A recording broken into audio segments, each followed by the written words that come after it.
de Jesús. Gracias, Señor, por cada uno de mis hermanos, Señor, que nos ven, que se van a conectar, por los que ya están conectados, Señor. Gracias, Señor, por sus vidas, Padre. En nombre de Jesús. Amén. Amén.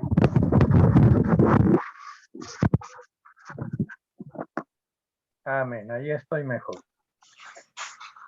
¿Alguien más que está conectado? Padre, buenas noches, Pastor Ángel. Sí, buenas. Padre, te agradecemos en esta tarde, Señor, la oportunidad que nos has dado de podernos conectarnos una vez más, Señor. Gracias, Padre, porque mediante tu Espíritu Santo, Señor, tú nos revelas tu palabra y sé que hoy va a ser de la misma manera. Pon corazones dispuestos, Señor, pon oídos atentos, Señor, a tu voz, Padre, que lo que hoy tú nos vas a enseñar por medio del pastor Jorge y de la hermanita Yasa haga rema en nuestras vidas, Señor, y la pongamos por obra, Padre. Sé que en tu corazón está que cada día nos parezcamos más a ti, Señor, y que una de las formas que utilizas, Señor, es enseñándonos tu palabra, Señor, mostrándonos quién eres tú, Señor. Gracias, Señor, bendecimos la vida del pastor Jorge, la vida de Yazaret, Señor, y te pedimos que seas tú con nosotros, Señor. A ti, Padre, es el honor, a ti es la gloria, porque tú eres el único merecedor de toda ella, Señor. Amén. Amén. Amén. Amén. Bueno, tenemos tiempo para alguien más que esté conectado.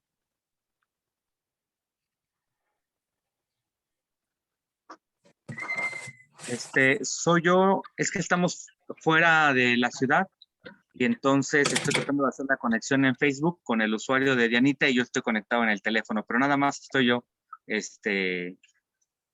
con usted y con Yazaret, Pastor. Ok, entonces voy a orar. Gracias, Señor y Dios Todopoderoso. Aquí estamos, Señor, cumpliendo la cita, Señor, que tenemos contigo, con nadie más, Señor. Solo tú eres grande, solo tú eres poderoso. Solo tú, Señor, nos guardas y nos llevas, Señor, al conocimiento de tu voluntad.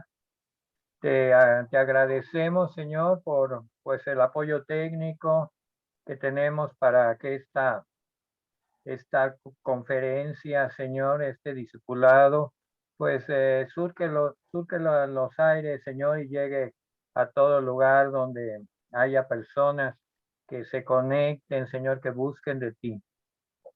Te agradecemos, Señor, por la vida, por la salud, porque el Señor nos hace el esfuerzo, nos esfuerza, Señor, nos esfuerzas para estar listos, prestos, Señor, para estudiar tu palabra. Señor, es un día que tú has convocado y que tú, Señor, pues nos animas a estar listos, a estar prestos, Señor, para seguir adelante en este estudio del libro de Romanos, Señor, escrito por tu siervo, el apóstol Pablo, en medio de circunstancias difíciles, pero que para él, Señor, era la oportunidad en medio de todas sus ocupaciones y agendas de escribir este libro tan trascendente, que incluso sabemos, Señor, que movió y conmovió el corazón de Martín Lutero en el tiempo de la Reforma. Era un libro que él apreciaba estudiar mucho y que lo movía, Señor, a seguir adelante con esa misión que también recibió de ti. Te damos gracias, Señor, porque pues ha transcurrido una semana y en la semana transcurrida pues han sucedido situaciones para cada familia, para cada persona. Seguramente en medio de cada situación tú has estado presente, Señor, ayudando, apoyando, dirigiendo, dando sabiduría, dando poder para salir adelante con todas las circunstancias. Te agradecemos, Señor, tu misericordia de poder orar antes de que empiece la conferencia.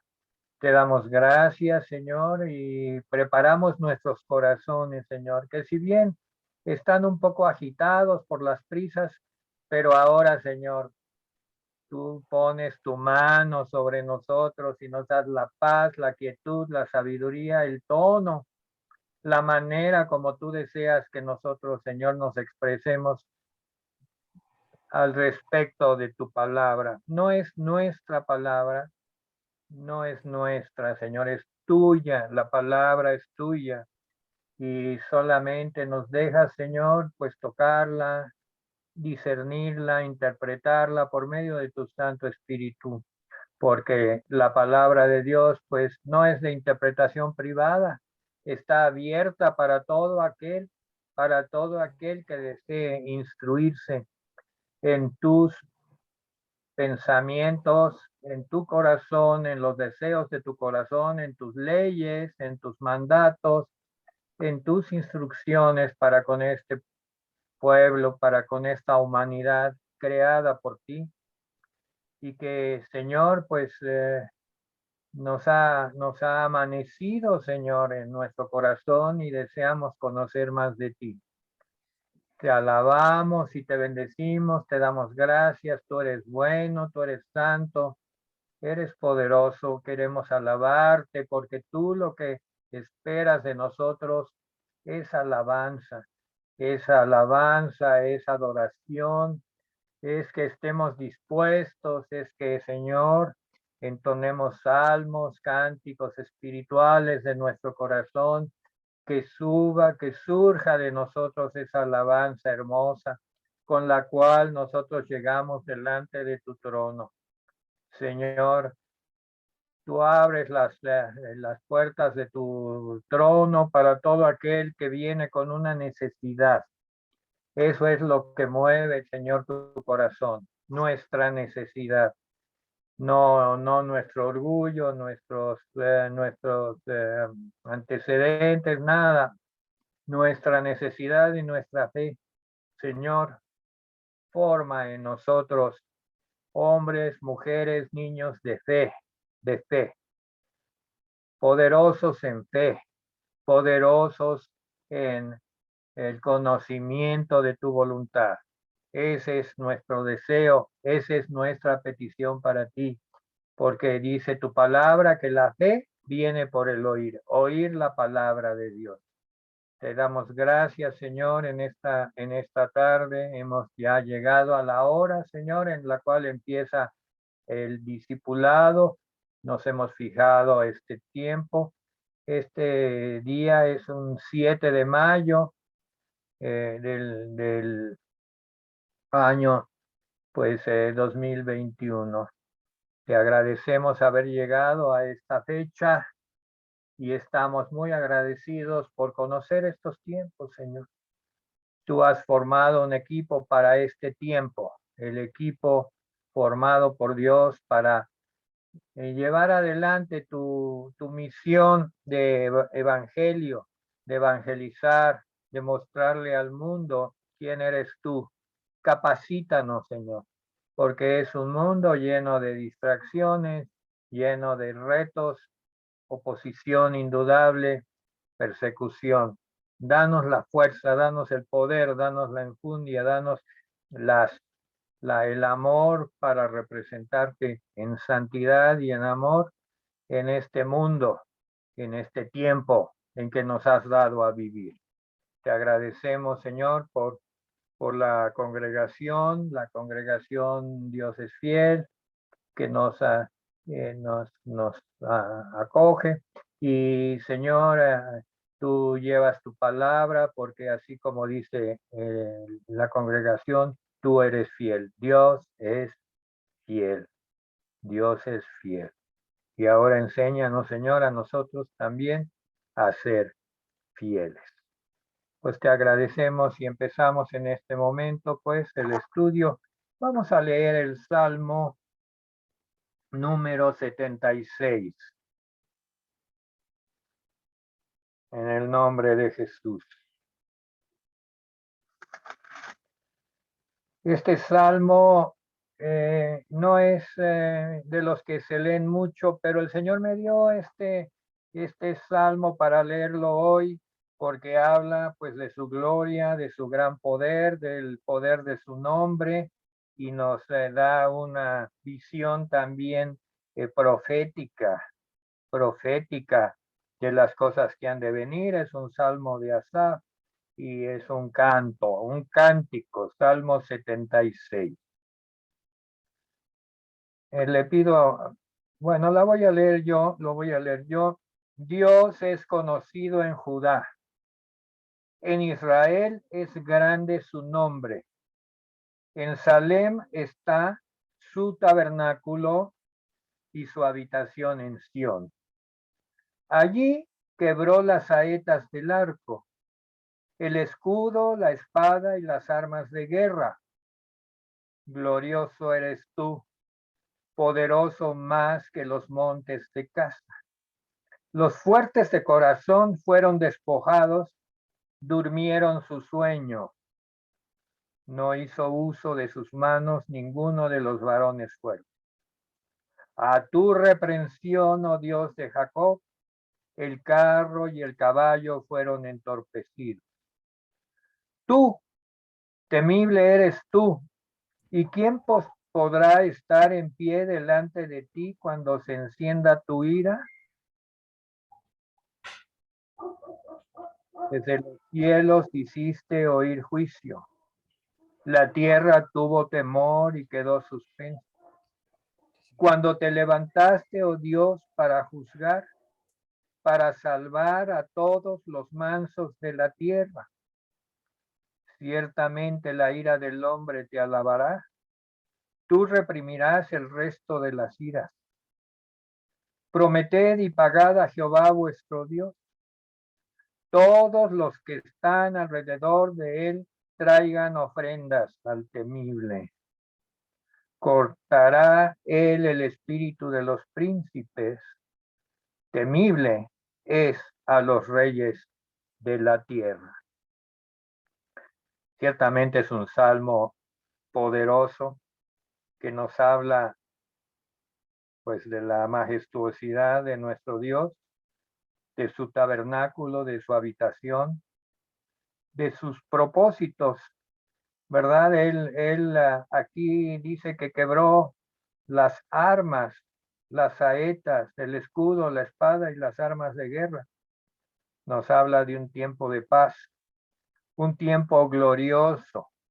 Glorioso eres tú, poderoso. También un tiempo en el cual los fuertes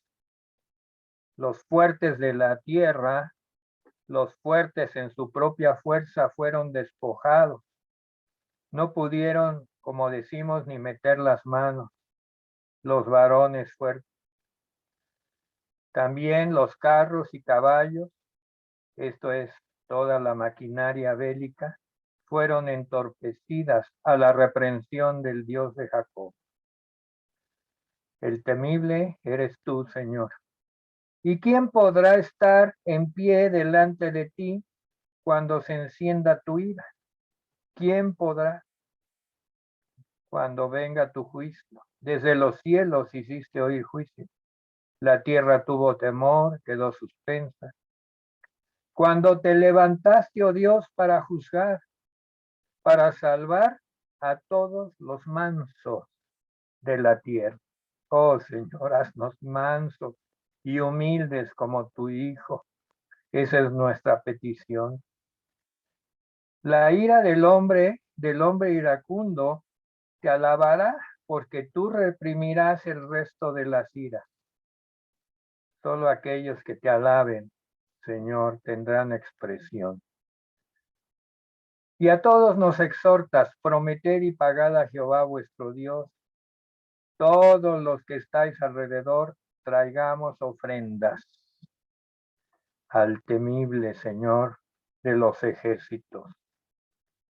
Porque él cortará el espíritu de los príncipes, pues es temible a los reyes de la tierra. Esto es que estamos hablando mucho del juicio de Dios en Romanos, y ciertamente aquí también habla de juicio. Quiero en este momento ceder la palabra y voy a desconectar mi audio para que la sierva de Dios, Yazaret, Rivera Herrera tome la palabra y haga un resumen de conclusión del capítulo 2 de Romanos. Ella ha preparado un excelente trabajo y la vamos a escuchar, vamos a discernir y vamos a poner nuestro entendimiento y nuestro corazón en manos del Señor. Adelante, Yazaret. Buenas noches, hermanos. Bueno, vamos a continuar en el capítulo 2. Nos quedamos en el versículo 17. Ajá. Y voy a leer rápidamente los versículos. Dice la palabra de Dios. El encabezado dice los judíos y la ley. He aquí tú tienes el sobrenombre de judío y te apoyas en la ley y te glorías en Dios y conoces su voluntad e instruido por la ley apruebas lo mejor y confías en que eres guía de los ciegos, luz de los que están en tinieblas, instructor de los indoctos, maestro de niños, que tienes en la ley la forma de la ciencia y de la verdad. Tú, pues, que enseñas a otro, ¿no te enseñas a ti mismo? Tú que predicas que no se ha de hurtar, ¿hurtas? Tú que dices que no se ha de adulterar, ¿adulteras? Tú que abominas de los ídolos, ¿cometes sacrilegio? Tú que te jactas de la ley, con infracción de la ley deshonras a Dios. Porque como está escrito, el nombre de Dios es blasfemado entre los gentiles por causa de vosotros. Pues en verdad la circuncisión aprovecha si guardas la ley, pero si eres transgresor de la ley, tu circuncisión viene a ser incircuncisión. Si pues el incircunciso guardare las ordenanzas de la ley, ¿no será tenida su incircuncisión como circuncisión? Y el que físicamente es incircunciso, pero guarda perfectamente la ley, te condenará a ti que con la letra de la ley y con la circuncisión eres transgresor de la ley. Pues no es el judío el que lo es exteriormente, ni es la circuncisión la que se hace exteriormente en la carne, sino que es judío el que lo es en lo interior, y la circuncisión es la del corazón en espíritu, no en letra, la alabanza del cual no viene de los hombres, sino de Dios. Y con este versículo 29 termina el capítulo 2 y sin embargo, como que el inicio del 3 toma parte de lo que viene hablando en el final del capítulo 2. Entonces, dice en el versículo 17 y 18, dice, tú te llamas judío, te apoyas en la ley, te glorías en Dios, conoces su voluntad e instruido por la ley apruebas lo mejor. La religión, ya en estos tiempos que donde está Pablo escribiendo esta carta, la religión para los judíos ya no era un punto de apoyo, ya no era suficiente. Los había llevado a ser orgullosos y autosuficientes, hablando específicamente de los judíos y pues esta cuestión de que ellos, como son el pueblo de Dios, tienen ese legado de tener la palabra, pero esto, más que causar, ahorita lo vamos a ir viendo más adelante, pero más que ser usado para el propósito para el que Dios los había escogido, al contrario, lo que había hecho es que ellos fueran orgullosos y a sentirse autosuficientes. Entonces, cuando entra este evangelio, las nuevas buenas de Jesucristo, de la gracia, no es que esté en contra de la ley, pero para los judíos que en su corazón vivían todo por la ley y todo era por la ley, hace un choque. O sea, esto era un choque para ellos, en su mente y en su corazón. La luz del conocimiento había creado una responsabilidad añadida y esto ocasionó una mayor condenación. Recordemos que en el estudio pasado hablamos que decía, como tú sabes, como tú tienes la palabra, como tú la conoces, tú tienes una responsabilidad sobre eso que sabes. Tenemos una responsabilidad sobre lo que ahora sabemos sobre Dios, sobre Jesús, sobre el evangelio de Jesús. Entonces, el judío menciona los versículos, dice, el judío tenía 10 ventajas sobre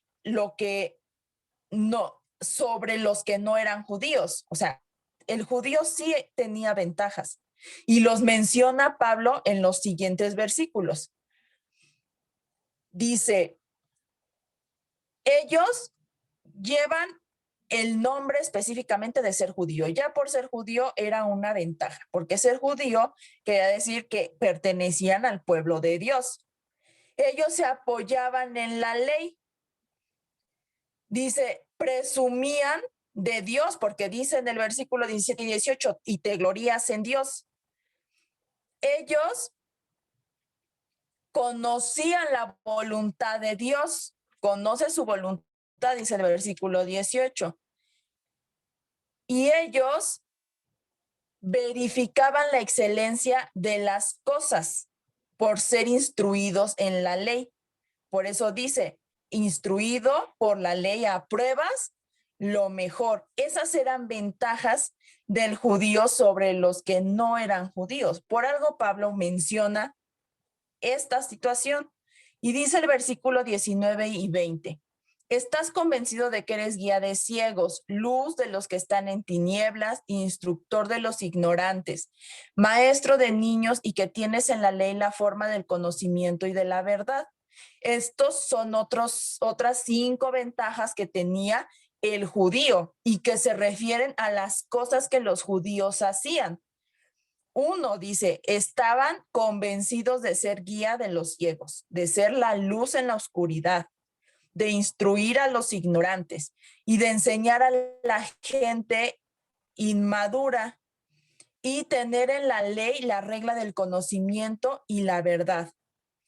Y entonces Pablo empieza a hacer unas preguntas y dice, tú pues que enseñas, entonces tú que dices que enseñas, que eres maestro, ¿no te enseñas a ti mismo? Dice Pablo, ¿no? Tú que predicas que no se ha de robar, ¿robas? Tú que dices que no se adulterar, ¿adulteras? Tú que abominas de los ídolos, ¿cometes sacrilegio? Y aquí Pablo menciona 3 cosas importantes. 3 pecados. Dice, tú que dices que no has de robar, ¿robas? Es un pecado contra otras personas. Que no has de adulterar, adulteras, pecados contra uno mismo.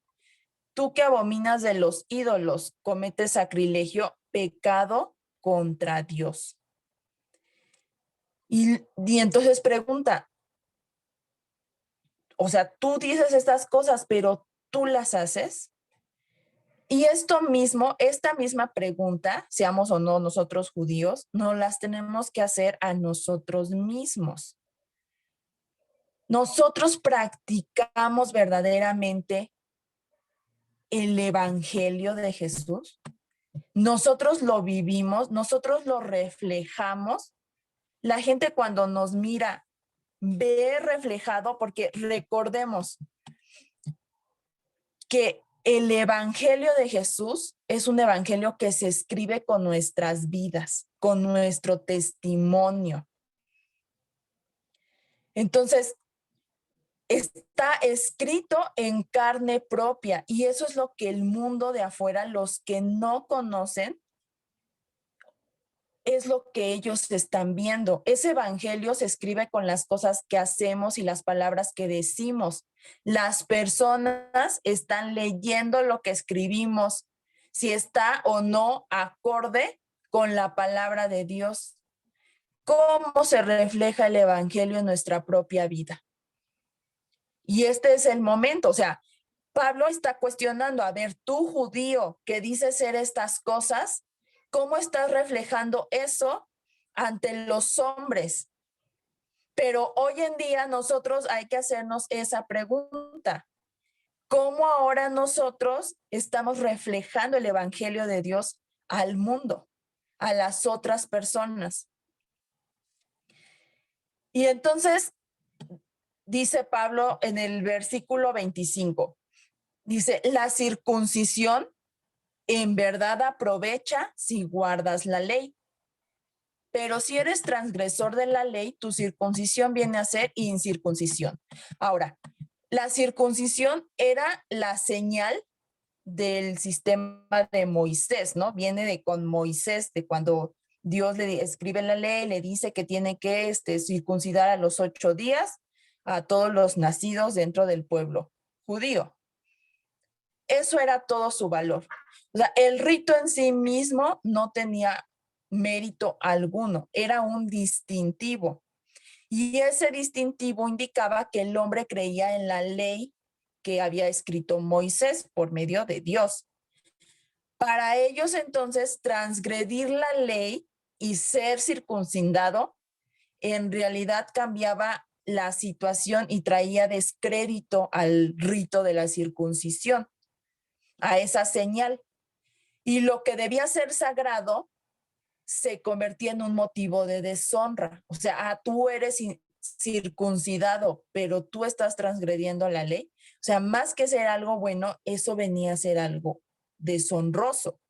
Entonces, si ahora trasladamos esa situación a nuestro tiempo y lo relacionamos hoy en día con los ritos que hacemos en la iglesia, como por ejemplo el bautismo.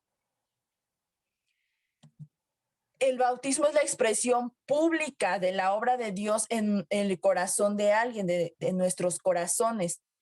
Pero esta situación del bautismo constituye no una falta, pero sí algo deshonroso, como lo vimos. Cuando nosotros si somos bautizados, no mostramos evidencias de nuestra salvación. Nuestra vida no es una luz ante los demás. Ajá. Entonces, el rito mismo de haber sido bautizados, pues no tiene ningún valor.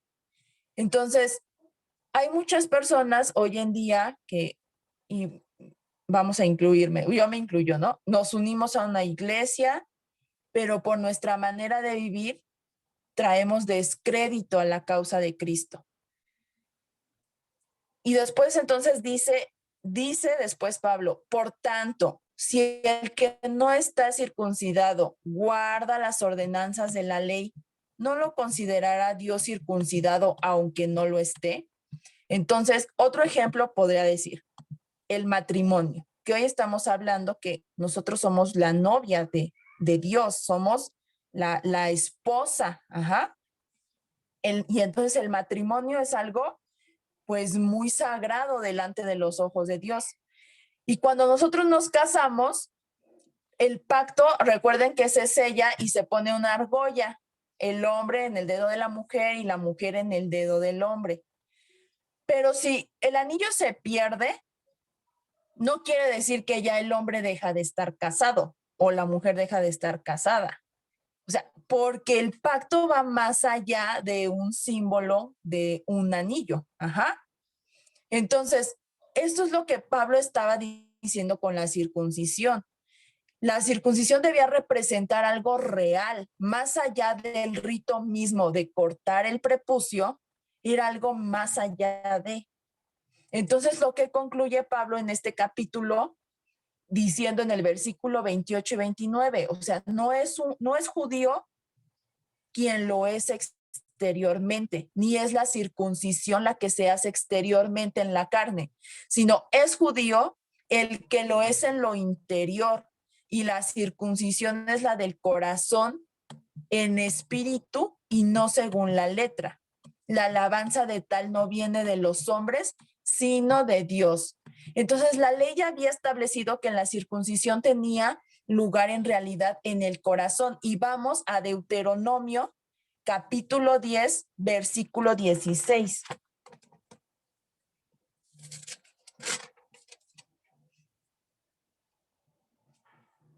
No sé si algún hermano lo pueda leer.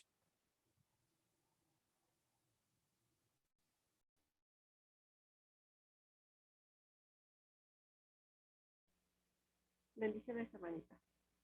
Deuteronomio, capítulo 10, versículo 16.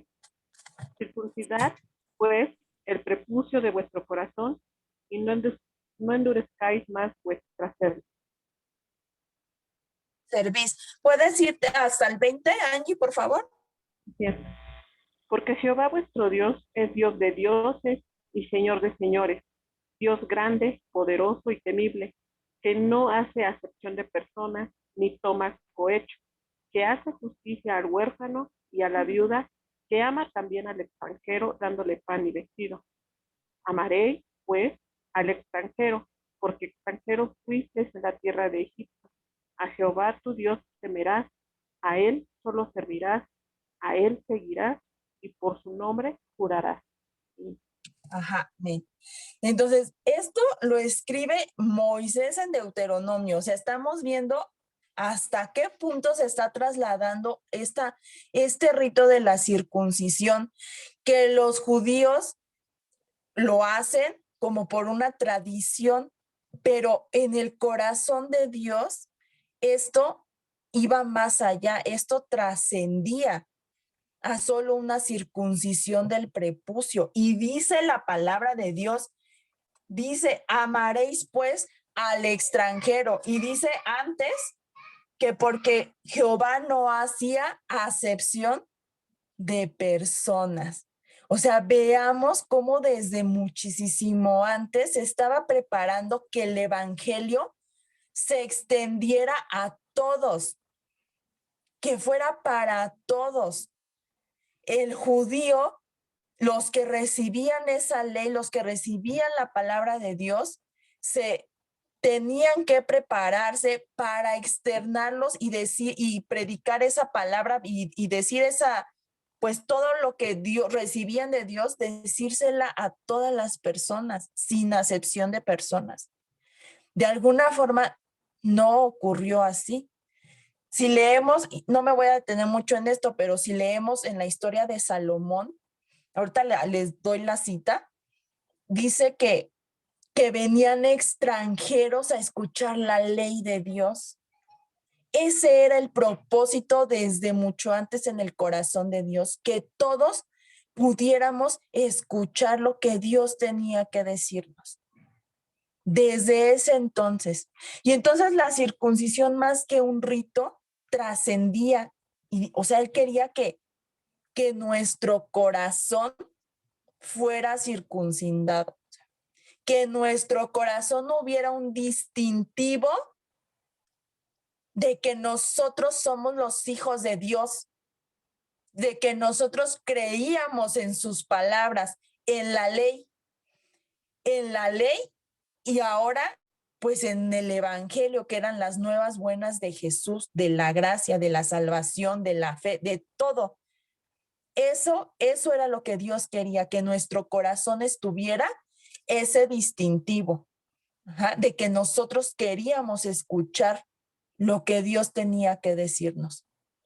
Entonces, el tema de este capítulo, considerado en su totalidad, es la disponibilidad de la justicia de Dios. Observemos que lo que dijo Pablo en el primer versículo del capítulo 3. Vamos a retomar Romanos 3. Y dice, ¿qué ventaja tiene pues el judío? ¿De qué aprovecha la circuncisión? O sea, aquí Pablo está diciendo que el judío tiene una ventaja sobre el que no era judío. Y vamos a ver algo muy importante. La palabra ventaja en este contexto tiene el significado de algo que sobreabunda, algo que sobra, que tiene excedente. Y la pregunta tiene que ver con la señal exterior del pacto especial que hizo Dios con los judíos, o sea, la circuncisión. Parecía que Pablo estaba en peligro de borrar esta distinción que Dios había hecho. Y la pregunta es, si los judíos y los gentiles estaban en la misma posición ante Dios, recordemos que en el estudio anterior vimos que tanto gentiles como judíos, a todos Dios dijo, ustedes están en las mismas. Ajá. No hay justo ni aún uno. Están en las mismas. Entonces, si los judíos y los gentiles estaban en la misma posición ante Dios, ¿cuál era pues esa ventaja del judío y cuál era el beneficio de la circuncisión? Si la circuncisión en sí misma no provee justificación y la incircuncisión, no estar circuncidados, no la impide, no impide la justificación, entonces, ¿qué provecho había en la circuncisión? Esto lo toca Pablo porque recordemos que cuando el primer estudio que se dio sobre Romanos, que hablamos en Hechos, cómo se peleaban, porque decían, bueno, tú ya quieres creer ahora en Jesús, está bien, puedes creer, pero tienes que venir y circuncidarte, porque es el rito de los judíos. Y había un temazo y unos pleitos por esta cuestión de la circuncisión. Entonces, ¿qué provecho había en ella? Cuando Dios dice judíos, gentiles están en las mismas. Una distinción que hizo Dios entre los hombres parecía, después de todo, no servir para nada, pero no es así. Entonces, ahora, creemos que este mismo interrogante se escucha constantemente hoy en día. ¿Cómo lo escuchamos? Cuando decimos, no, es que yo no tengo que ir a una iglesia para ser salvo. Con que yo crea y esté aquí en mi casa. Es muy común escuchar eso. O podemos decir, o cualquier otra situación, ¿no? O sea, no, es que eso, no tiene nada que ver para que yo pueda ser o no salvo. Dios, vamos a ver esto, Dios dirige al mundo hacia la cruz. Recordemos que en Juan 3:16 Dios dice, o sea, de tal manera amó Dios al mundo, o sea, de tal manera Dios nos amó a todos que ha dado a su Hijo unigénito para que todo aquel que en él crea no se pierda, mas tenga vida eterna. Dios en eso dirige nuestra mirada ¿hacia dónde? Hacia la cruz, hacia Jesús. Voltea a ver a Jesús. Cree en Jesús. ¿Crees en Jesús? Entonces, después, ¿crees? Entonces Dios te dice, ok, entonces congrégate, escucha mi palabra. ¿Quieres? Bautízate.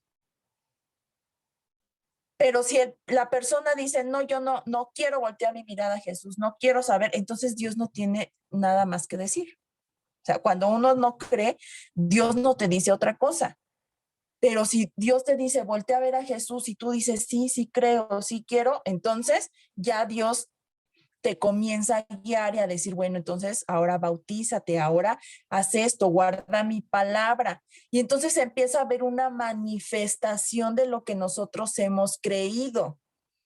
Es cuando el bautismo en sí mismo y todas esas las rituales que se hacen, que son distintivos, empiezan a tener un valor, porque primero Dios dirige nuestra mirada hacia Jesús, a creer, nos justifica y todo eso va teniendo una repercusión. Y entonces el bautismo y todas esas cosas que nosotros hacemos como creyentes tienen un valor. Un valor, una circuncisión de nuestro corazón que tiene un valor. Algunas personas preguntan, entonces mi iglesia, mi religión, mi bautismo, ¿no me ayudan en cuanto a mi salvación? Pues la respuesta es no, no en sí mismo el rito. No nos ayuda en lo concerniente a la salvación, pero cuando nosotros ya somos salvos, entonces estas cosas nos distinguen. Son como una señal para comunicar al mundo quiénes somos ahora. Pero en sí mismos un rito no tiene ningún valor. Entonces, Pablo contestó esta interrogante. ¿Qué ventaja tiene pues el judío? De mucho, dice Pablo, en todos los aspectos.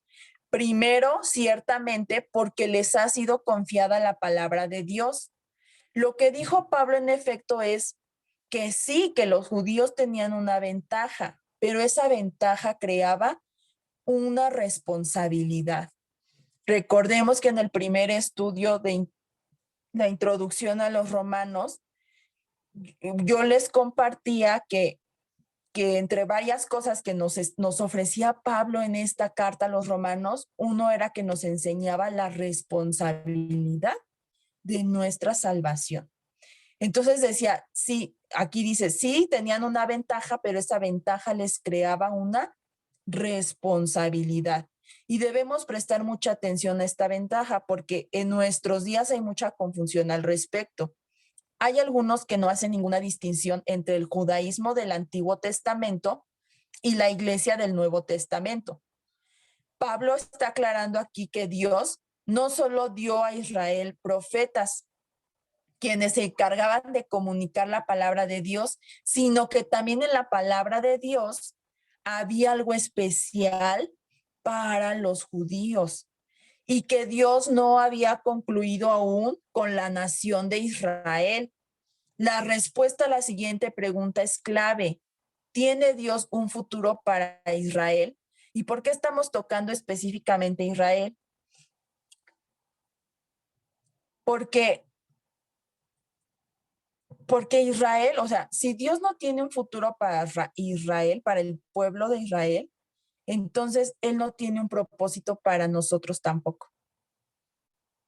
Porque todas las promesas de Dios se basan en la misma palabra de Dios. Y Dios cumplirá todo lo que ha prometido. En Juan capítulo 3, versículo 16, hablábamos que dice, de tal manera amó Dios al mundo. Y sí, amó al mundo, pero también amó al pueblo de Israel. Y así como Dios va a cumplir la promesa de 3:16 de Juan, también está en ese proceso de cumplir las promesas que le hizo a Abraham, donde le dijo que su descendencia iba a ser incontable, o sea, como las estrellas del cielo. Y entonces la nación de Israel y nosotros, o sea, Dios va cumpliendo propósitos en paralelos. No se ha olvidado de la nación, de su pueblo, no se ha olvidado de ellos. Y si va a cumplir aún promesas con el pueblo de Israel, también va a cumplir promesa con nosotros. No se ha olvidado del pueblo de Israel. No es que el pueblo de Israel sea menos y hay solo los cristianos, los que creen. No, Dios tiene un propósito y sus promesas se mantienen para siempre.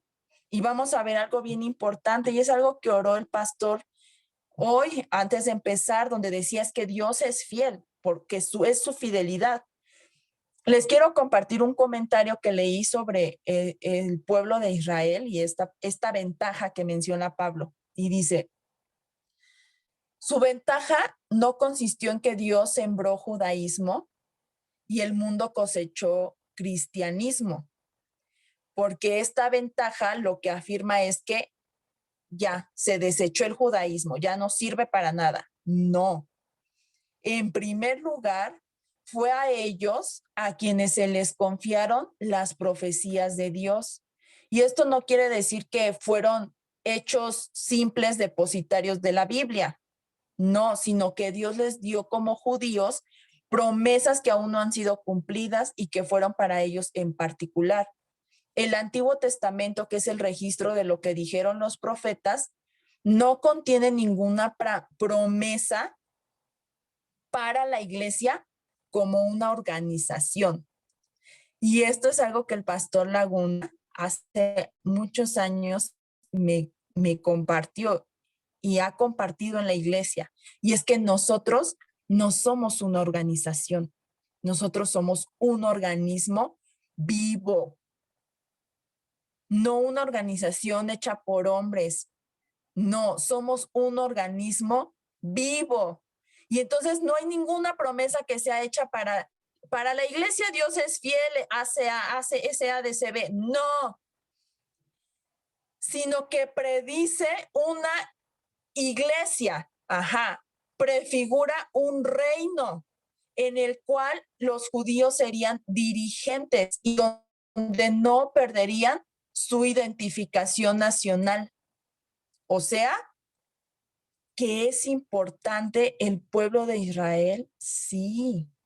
Y que nosotros como cristianos que hemos tenido acceso por la gracia de Dios a esa palabra, a esas promesas de Él, nosotros no debemos de descreditar esa parte de que pues los judíos son el pueblo de Dios y que no se ha minimizado en ninguna. Y Jesús lo decía, yo no vine a quitar la ley, yo no vine a acabarla, a revocarla, no, yo vine a cumplirla. Y sí es cierto, está la gracia, pero eso no quiere decir que ya el judaísmo no vale, no sirve, el pueblo de Dios está condenado, Dios les quitó todas sus promesas. No, así como nosotros hemos recibido promesas de parte de Dios, también ellos. Y recordemos que entonces estas profecías para el futuro, para la esposa que Dios está preparando para ser desposada, vienen en conjunto. ¿Por qué? Porque juntos somos un organismo vivo. Hasta aquí se acaba el comentario, ¿no? Les quería compartir este comentario que leí de un pastor.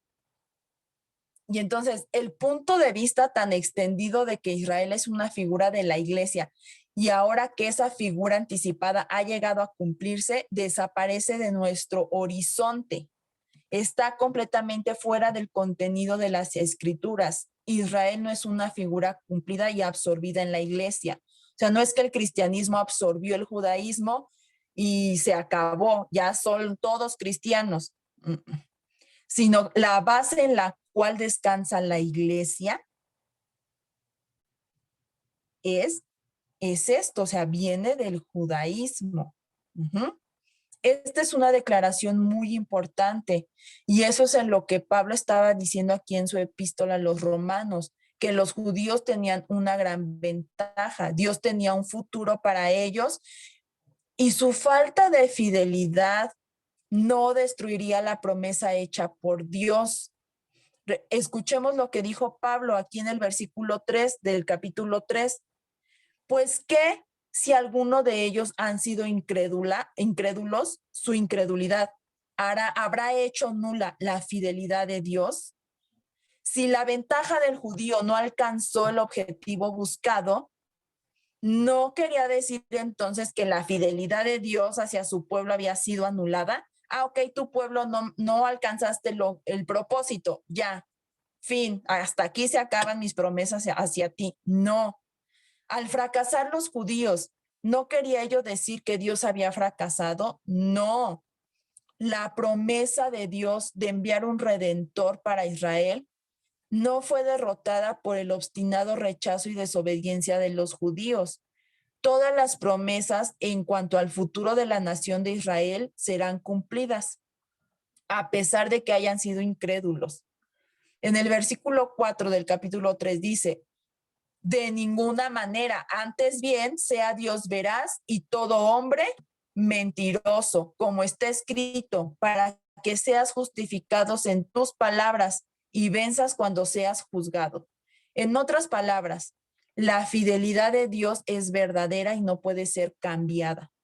El apóstol Juan dijo en Primera de Juan, capítulo 5, versículo 10, dice, el que cree en el Hijo de Dios tiene el testimonio en sí mismo.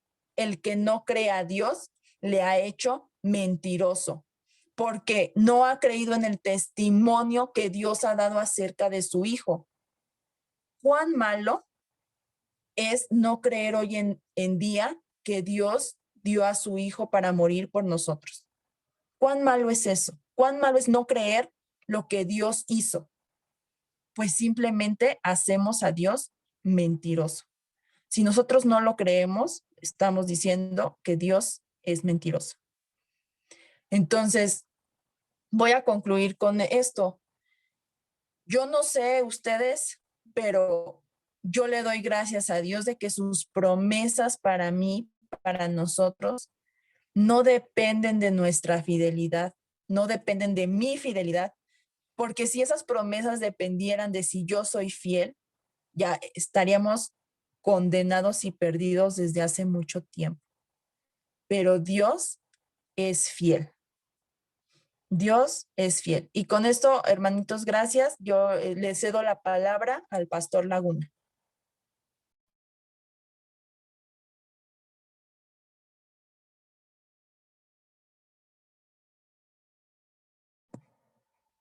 Paz, le cedo la palabra.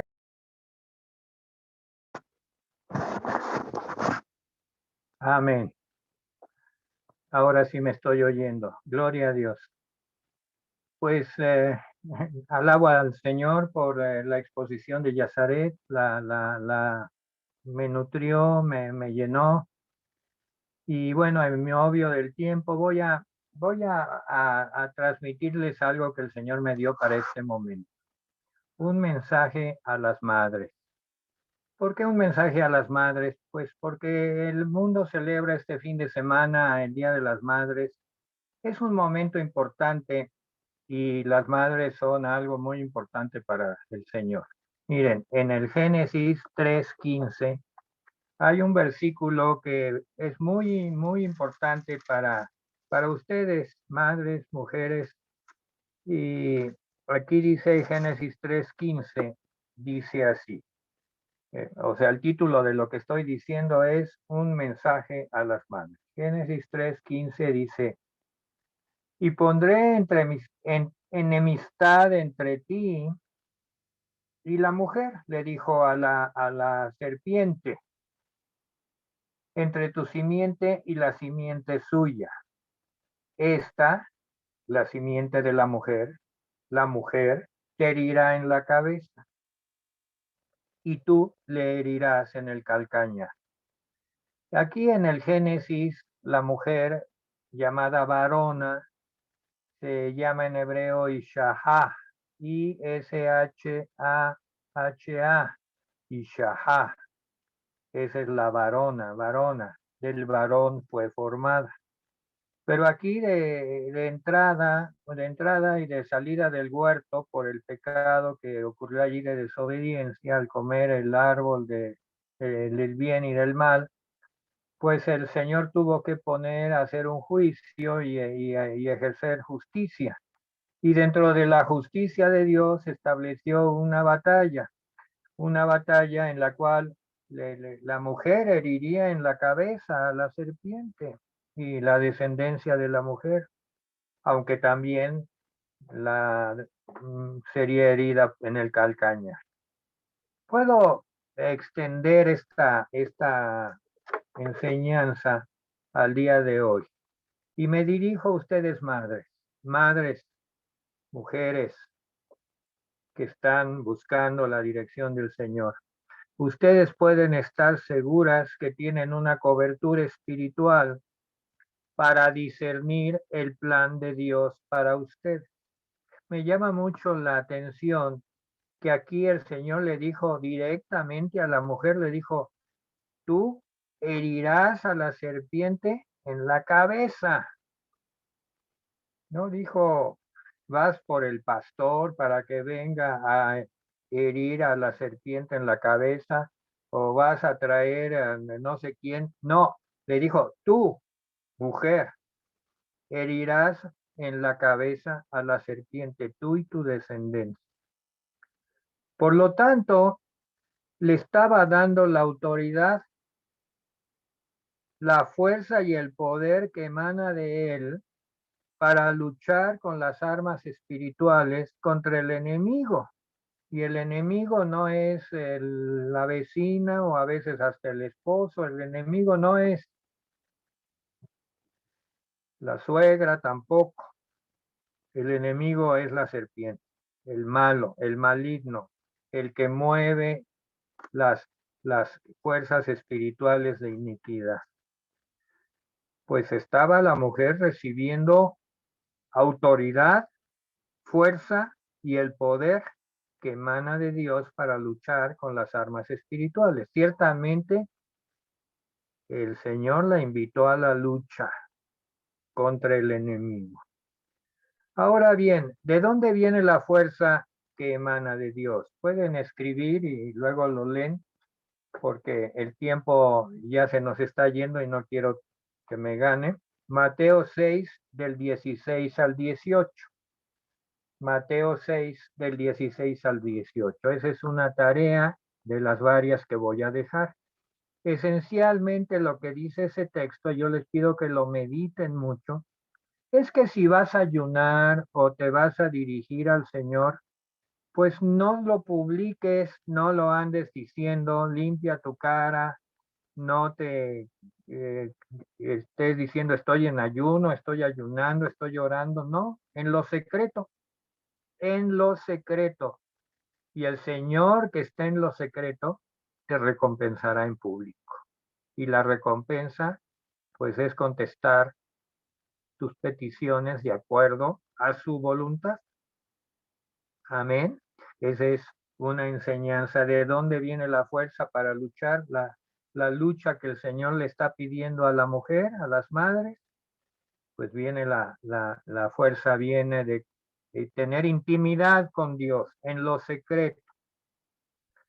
También otro factor que tienen que tomar en cuenta son los talentos. Muchas veces las mujeres, las madres, dicen yo soy pequeña, tengo poca fuerza, yo no soy muy importante. En Mateo 25, 22, anótenlo, es otra tarea. Van a encontrar la parábola de los talentos. Y aquí me llama la atención que no todos reciben el mismo número de talentos. Y yo me enfoco a la que recibió 2 talentos. Pero con esos 2 talentos los multiplicó y recibió del Señor una recompensa. Y le dijo, bien, buena sierva y fiel, sobre lo poco has sido fiel, sobre lo mucho te pondré. Y pues no importa qué tan pequeña o tan grande tú te sientas, porque hay mucho la tendencia en las madres, en las mujeres, de sentirse pequeñas, de que no tienen importancia, de que lo que hacen ellas no tiene relevancia, pero el Señor lo conoce y el Señor lo está viendo y recibirán la recompensa. Miren, ustedes sirven y sirvan según sus habilidades, ese es un don, según su comisión y dotación y según su fidelidad. Yo te digo algo muy importante, las mujeres en general tienen siempre una cierta angustia, es casi normal, para que las necesidades de la familia estén satisfechas. Pues yo te lo digo que si tú eres una mujer de fe y has crecido en fe, puedes estar tranquila por la fe que tus necesidades y las de la familia serán satisfechas. No te desgastes en ese tema. La fe te da la fortaleza para salir adelante. La madurez es el entendimiento progresivo de lo que el Señor les ha dado ya, nos ha dado ya. La madurez nos va descubriendo el tamaño del cheque que ya Dios nos dio. No lo entendemos de inmediato, pero la madurez nos va descubriendo de qué tamaño es la provisión que ya Dios nos ha concedido. Él es el dueño de todo.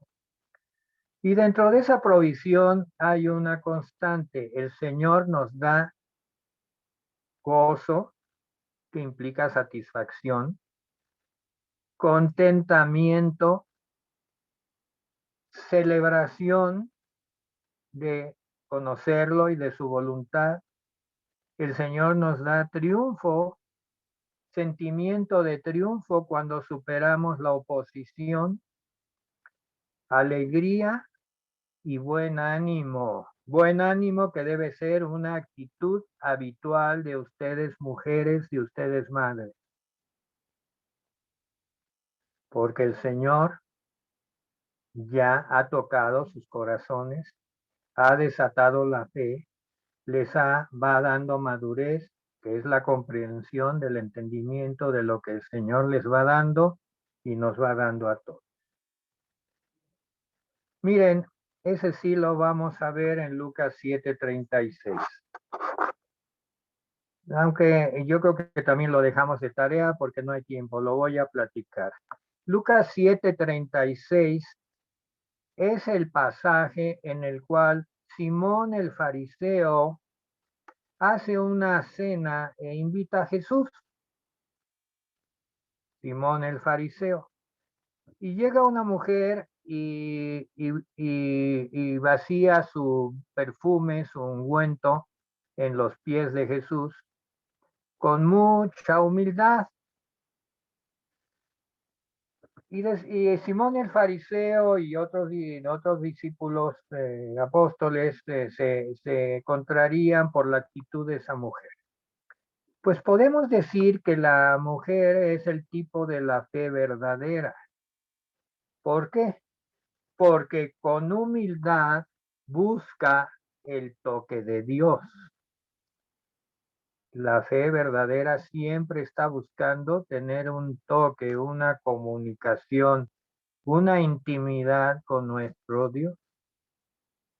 Sin embargo, Simón el fariseo, y aquí ya se lo definió muy bien en toda esa actitud de los judíos religiosos, Simón el fariseo tenía una fe basada en el orgullo y la autosuficiencia.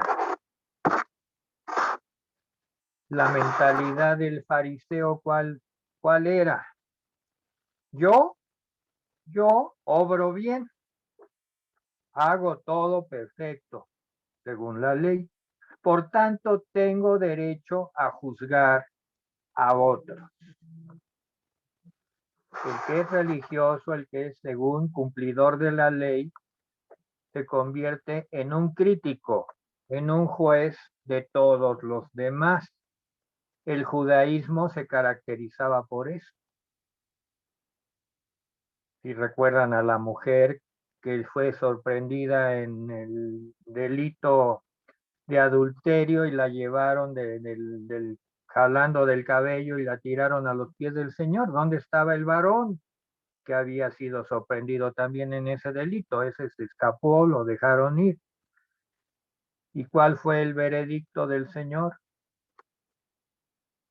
Vete, no peques más. Nadie te condena. La mentalidad del fariseo es: yo obro bien, por eso puedo juzgar a los demás. La mentalidad del fariseo es: yo invité a cenar al Señor a mi casa, por lo tanto soy dueño del amor de Dios. Qué mentalidad tan absurda. Para Jesús importa más la actitud interna que las circunstancias que el hombre puede controlar. Los tipo fariseos religiosos quieren controlar las circunstancias para ellos seguir siendo jueces y líderes que controlan todo. Pero para Dios lo más importante es la actitud del corazón. Ahora, otro factor: Jesús se deja tocar por ti, si tú eres honesto. Si tú eres verdaderamente honesto y le estás buscando con un corazón sincero, Jesús se deja tocar por ti. Él se dejó tocar por esta mujer y lo acusaron a él por dejarse tocar. Eso era muy penado en el judaísmo. No te podía tocar una mujer de dudosa reputación. La mujer no habla, es muy humilde, pero sí obra, sí actúa. Lo que toca el corazón de Dios no es la crítica, no es el juicio. Cuando los fariseos o tipo fariseos se ponen a hablar con Dios para acusar a los demás, de inmediato Dios cierra las puertas de su trono y no los escucha. Lo que Dios escucha y lo que Dios está mirando es tu necesidad, mujer de Dios. Mujer de Dios, lo que Dios está atento es tu necesidad. Es un Dios compasivo. Podemos decir, y me impactó mucho la figura que usó Yazaret, voltea a ver a Jesús. Voltea a ver a Jesús. Busca a Jesús en la cruz. Jesús, analicemos su conducta. Él vino a amarnos hasta el extremo.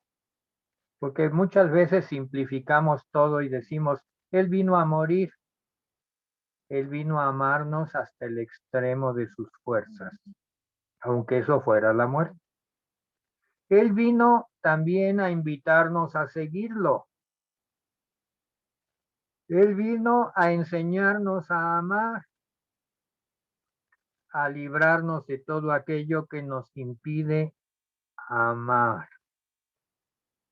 Hay muchas cosas que nos impiden amar y tenemos que confesarlas y arrepentirnos. Pero si se lo pedimos de todo corazón al Señor, Él nos libra de todo aquello que nos está impidiendo amar como Dios quiere que amemos.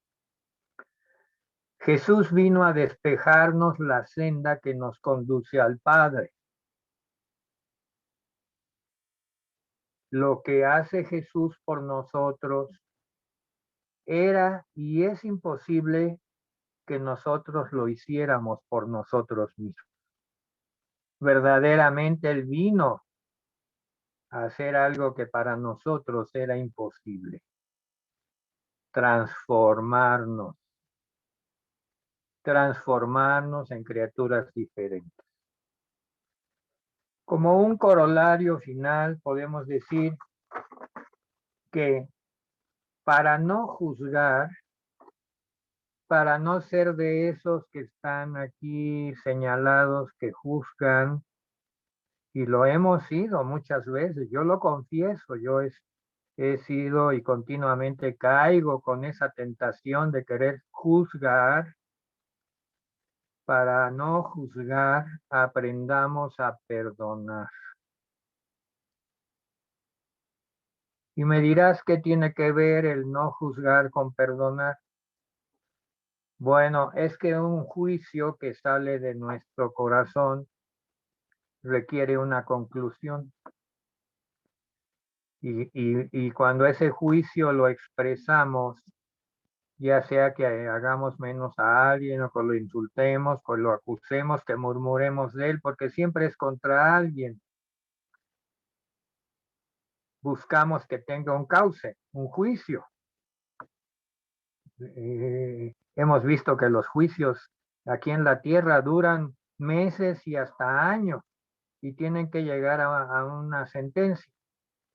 Y así pasa en la vida, aún de los cristianos. Hay juicios que ellos traen con otras personas que no han podido resolver, que duran hasta toda su vida y se van así a la presencia del Señor, si es que ese es su cauce. Pero aquí lo que debemos aprender para no juzgar es aprender a perdonar. Y se acabó. Con el perdón se termina el proceso de juicio y ya no sigue más. Y el Señor nos da la satisfacción.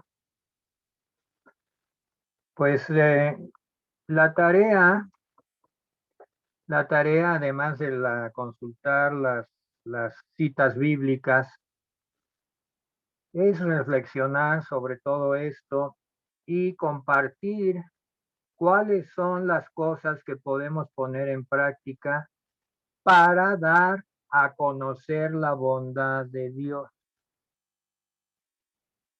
¿Qué podemos hacer esta semana y el resto de nuestra vida?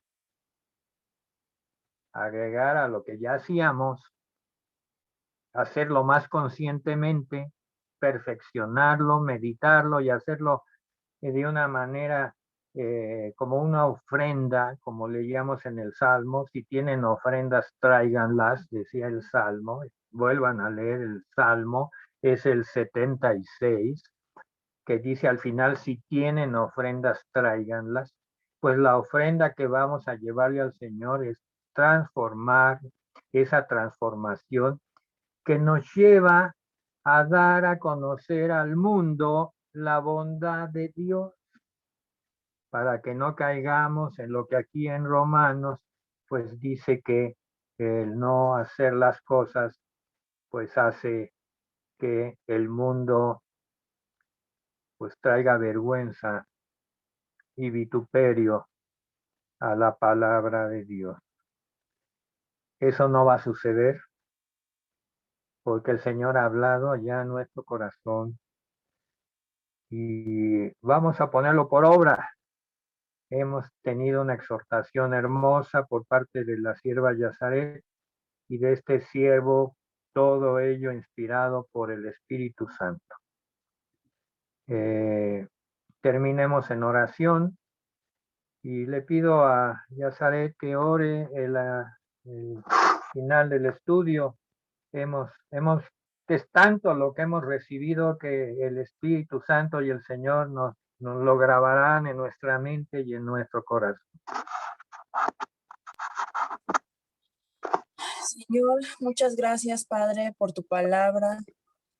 Gracias, Señor, porque esta palabra, Señor, primeramente es para mí, Señor. Yo la tomo, yo la escucho, Señor, y ayúdame, Señor, a ponerla en práctica, Padre. Gracias, Señor, porque por todo lo que nos enseña, Señor, que esta palabra, Señor, se grabe en nuestro corazón, que nos ayude, Señor, no solo en nuestras vidas, Señor, sino a compartirte, Señor, con todos, Señor, los que te necesitan, Padre. En el nombre de Jesús, Señor, guarda a cada uno de mis hermanos, Señor, que diligentemente, Señor, se conectan a estudiar tu palabra, Señor. Guárdalos, guarda tu palabra en sus corazones, Señor, en sus vidas, Padre.